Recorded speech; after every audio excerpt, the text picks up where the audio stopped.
Hey, it's Marco here from Fair Realty. A few days ago, a really good friend of mine, he sent me a link to a Reddit post made by a recently retired realtor titled Confessions of a Realtor After 18 Years in Business. This individual made some really good points. I don't have time to go through all of them, but let's touch base on a few of them.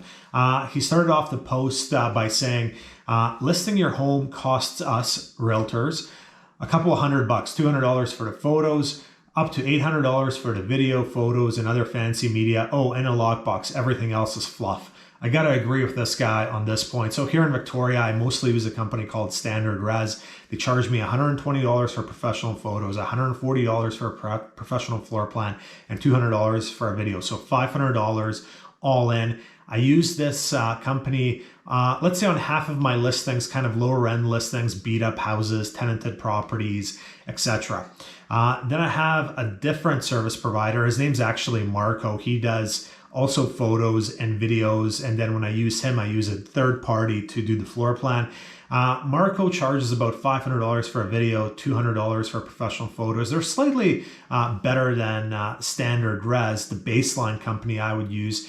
And on more expensive companies, I'll use Marco because sellers, they want to feel like they're getting value. And even though the difference between professional photos and really good professional photos is not going to actually impact the sale, because the buyer still has to come through the house and actually see what they like in person. So sometimes really good photos can be detrimental if the buyer thinks the house is great online and then they're disappointed when they actually arrive. And then finally, I won't mention any names. There are some higher end photography video companies. I use those once or twice a year, typically when I have properties between $2 to $3 million that I'm listing. For example, I had a property on Bear Mountain this summer. I sold it for $2.8 million. And I used one of these higher end photo video companies. It was between $2,000 and $3,000 for the photos, videos, and the floor plan. Once again, makes zero difference in terms of actually success of a sale. But when you're taking on a $2.83 million listing, you want the seller thinking you're putting maximum effort into selling his or her property.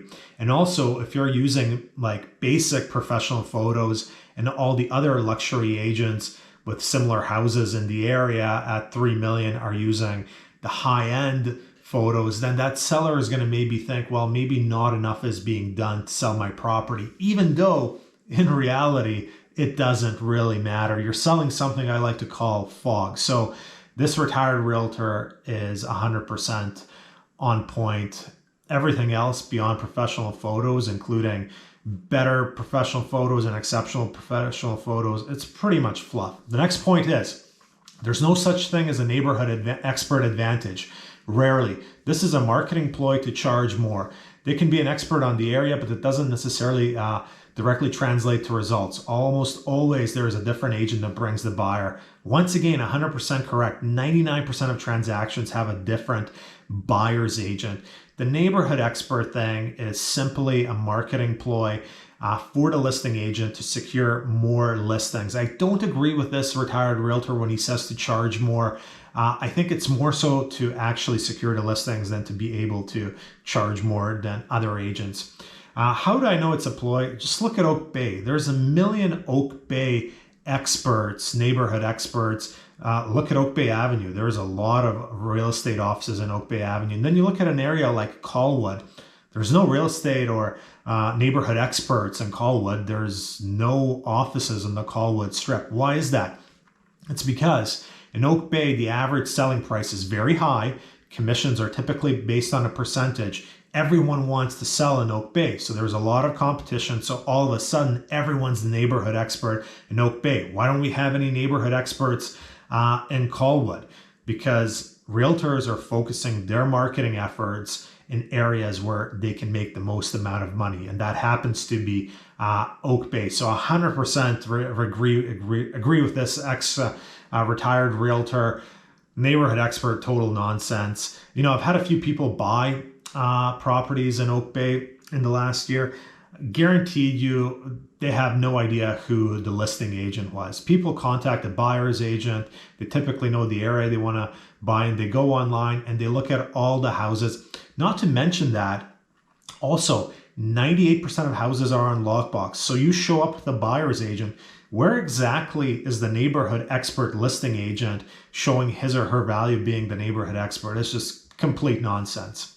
Okay, a couple more points here. Next, he says, responsiveness is one of the most underrated traits of a good agent. It's disturbing how many realtors don't even call back, or once they lock a buyer seller into a contract, there's minimal communication. This includes calling back other agents and leads from realtor.ca. Nothing more frustrating for you, the public, and other realtors forced to deal with them. I'm not going to comment on this too much because I cannot talk negatively about fellow colleagues, but all I'm going to say is I kind of agree with this poster. Communication is kind of key, and without mentioning any specifics, communication in our industry can be quite the barrier. Next point. He says, leads me to my next point. There's a ton of agents out there that work in pairs. No, not a solo agent with some magical back-end support team. Actually, 2 agents listing and assisting you, answering your calls, answering from other agents. You do not have to pay double for the labor in real estate. In my experience, these setups lead to better communication, tool experience, and results. Double the effort, double the results. It's a no-brainer. I got to agree on this as well. My first 6-7 years, I was a solo show in real estate. It was really tough being available 7 days a week, 24 hours a day. The last 5 years, I've worked with a great realtor. You can find out more about him on my website. And it's allowed us, for both of us, to take breaks, but as a team, we're available 7 days a week. And I think a lot of my clients that have been with me for the last 14 years will say that probably my service overall has improved in the last 5 years since I've started working with another agent. So we'll leave it at that, but this agent, after 18 years in business, brings up some really good points, which are completely valid. That's it for this week. Marco Juras, Fair Realty.